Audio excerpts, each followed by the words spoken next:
Hello, everyone, and welcome to another episode of Upgrades. I'm Jeremy Knoll. And I'm John Suarez. And today we are here to talk about the best named deck, Absolutely not. Mind Flayarrrs. I get it. John hates it Kudos so to much. whoever came up with it. I'm sure you're very proud of yourself. It's so good. From Commander Legend, Battle for Baldur's Gate. This is the Horror Pirates deck, black-blue, headed up by Captain Gothrod. Yeah, Gothrod. I'm sorry. Gothrod. And it is, it's blue-black. Does what it does. Does what it says on the tin. It does. I've got to play this deck, so it is very horror-y. Yeah. Not as much piratey, but that's okay. Because I don't want to run around screaming hard. But the captain is good. He's 5 mana, 3/6. Horrors you control have menace, which is nice, so it's hard to block them. And whenever horror you control deals combat damage to a player, they mill that many cards. And at the beginning of the end step, you get to take an artifact or creature from an opponent's graveyard that was put there this turn and put it in the battlefield under your control. Pretty powerful. From the library this turn. So it had from their library this turn. That you've milled. Yeah, that you've essentially. milled. Now, you don't have to mill it through that ability. No. Just had to mill it Just had to have milled it. So just going over real quick some stats for the deck, though. The 31 creatures, 5 instants, 9 sorceries, 11 artifacts, 5 enchantments, and 38 lands. No planeswalkers. No planeswalkers. Because all of those exile things, and we don't want those. All right, so this also, just like the other commander decks from the set, have a legendary creature that can choose a background and an additional background. This one has Zelik's Sanity Flare, which is a 2 and a blue 2/3 horror. Has Hive Mind. Whenever a player mills one or more creature cards, you create a 1/1 black horror creature token and pay 1, tap it. Target player mills 3 cards. Pretty good. Haunted one, 2 and a black for a background. Commander creatures you own have, whenever this creature becomes tapped, it and other creatures you control that share a creature type with it each get +2/+0 and gain Undying until next turn. Pretty good. Yeah, pretty good. Pretty okay there, I think. This one about milling. You can self-mill. You can do a bunch of fun stuff with it. So no self-mill. No self-mill. Everyone else. Everyone. Yeah, you just want to get everybody. We just want to get everybody out there.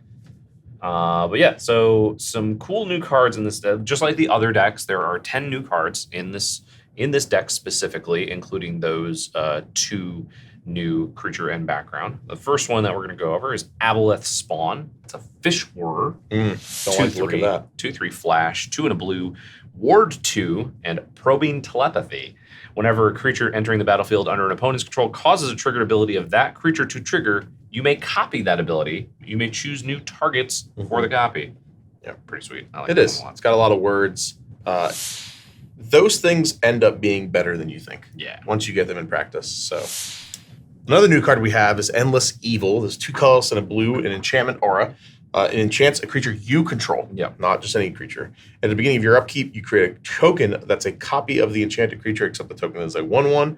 And whenever the enchanted creature dies, if that creature was a horror, which it will be, you return Endless Evil to your hand. Very thematic, very flavorful. I like it. They just keep coming. It just doesn't stop coming, Grell Philosopher, Horror Wizard, which I love the floating brain in D&D. Super great. Horror Wizard, 1/4 for 2 and a blue. Aberrant Tinkering. When Grell Philosopher enters the battlefield and at the beginning of your upkeep, each horror you control gains all activated abilities of target artifact and opponent controls until end of turn. You may spend blue mana as though it were mana of any color to activate those abilities. It's pretty cool. Yeah, it's neat. It's got a bunch of little artifacts wrapped around all its little tentacles. Yeah, I saw that. That's super sweet. Yep. So you got a Psionic Ritual, 4 colors, blue sorcery. It has Replicate. And to replicate it, you tap an untapped horror you control. And then exile target instant or sorcery card from a graveyard and copy it. You may cast the copy without paying its mana cost, and then you exile it. Yeah. Replicating for tap a creature. Now, replicate you can do as many times as you want. Yep. So if you have a bunch of those little 1/1s from the Endless Evil, this card can be very, very powerful. Yeah, this card can be super, and it's got a bunch of little illithids on it, little players on it, so super sweet. Brain Stealer Dragon. I love stealing other people's stuff, so Brain Stealer's up my alley. Dragon Horror, 6/6, 5 black, flying. At the beginning of your end step, exile the top card of each opponent's library. You may play those cards for as long as they remain exiled. If you cast a spell this way, you may spend mana as though it were mana of any color to cast it. And Whenever a non-land permanent an opponent owns enters the battlefield under your control, they lose life equal to its mana value. Yeah, that's going to be a good card for you. That's so cool. I love that so much. And then we have From the Catacombs, which looks like the D&D version of the Kool-Aid Man breaking through the wall. 5 mana sorcery, 3 colorless black. Return target creature from a graveyard to the battlefield with a corpse counter on it. I think that's probably the first corpse counter. Find out later. If a creature would leave the battlefield, exile it instead of putting it to the graveyard, instead of putting it anywhere else, and then you take the initiative. It also has escape for 3 colors, black. Exile 5 other cards from your graveyard. You're looking up right now. Oh, I'm looking it up. Yeah. Oh no, Grim does corpse counter. Grim. Yeah, it's. Or does it just get? What kind of counter does it get? It's because it's corpse born. Okay. All right. I'm looking for corpse counters. I bet there's none then. Nope, it's Scavenging Ghoul. Of course. Yeah, Scavenging Ghoul. You gotta go for lands. What is that? Yeah, from? like one of those old school. Yeah. It's from Revised. Oh, it's Fourth, from the old. Unlimited. Okay. Yeah, it's an original. Yeah, it's an original card. One of the cards that had the weird counters on it before you. I'm gonna look up the alpha version. I bet it did not put a corpse counter on it. I bet it did not either. So, our last card. Oh, you gave me the one. I love it. Yeah, this is my favorite card in the deck. Uchlon is the name of the card. It's a 3 and a black, star 4 Crab Ooze Horror. Uchlon's power is equal to the number of crabs, oozes, and or horrors you control. And it has horrific symbiosis at the beginning of your end step. Exile up to 1 target creature card from an opponent's graveyard. If you do, create a token that's a copy of Uchlon. That adds up real fast. It's 1, then 2, then 4, and then you're dead. And then you're just dead, yeah. Yeah, that card's sweet. Big fan of the Crab Ooze Horror. Crab Ooze Horror is really good. All right, so now we're going to be going over cards that we would suggest to add into the deck and a couple cards that we would suggest taking out of the deck. So there are a couple different ways to go with this. You can just kind of go in a, reanimator. Yeah, a little generic value. Generic value, blue-black. And then you can also just go with a Mills theme, which, is pretty good in this deck. And I would do both of those things. Because I'm going to go over some of the mill cards that you can have first, because these are incredibly powerful.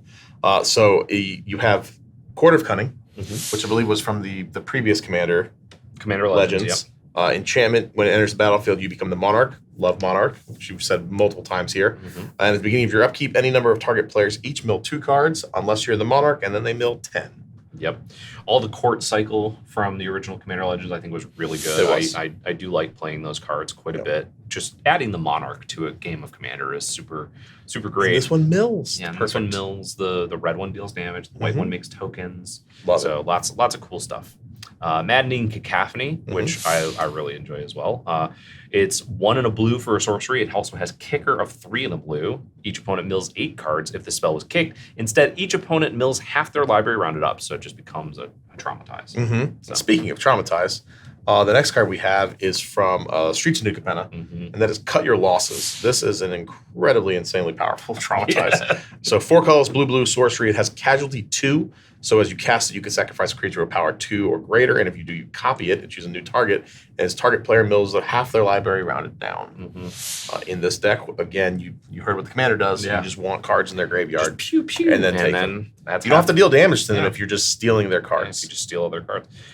Pretty classic one in a mill strategy is Altar of Dementia. It's artifact, so it's 2 generic mana. Sacrifice a creature, target player puts a number of cards equal to the sacrificed creature's power from the top of their library into their graveyard.